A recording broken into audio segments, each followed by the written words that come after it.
Hello, hello. I don't know why you say goodbye. I say hello.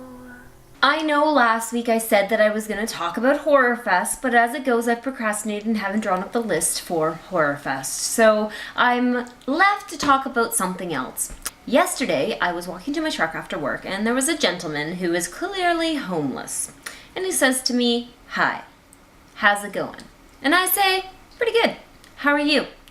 We had a little exchange, a little tete-a-tete, a little discussion, a conversation, if you pleased, about how there aren't that many outreach programs here where we live and what it's like living down by the river and being homeless. And at the end, he said, "Thank you so much for talking to me."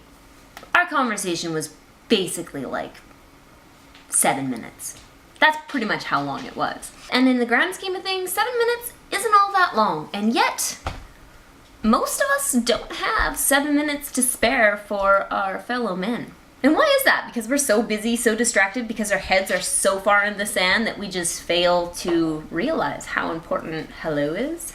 And the really frustrating part is we don't have the time for housed people who have jobs and cars and houses and children. We don't have time for those people. Therefore, we certainly don't have the time for homeless people with drugs and alcohol problems, people who have lost their jobs and out on the streets, living by the river, trying to survive, collecting bottles and begging for spare change. We don't like these people. I mean, as a group of people, we don't seem to like them. We walk by them every day, we complain about them, we don't like how smelly they are, or how unsightly they are, and the fact that they're bringing down our property values when they sneak into our towns, and yet, they're people.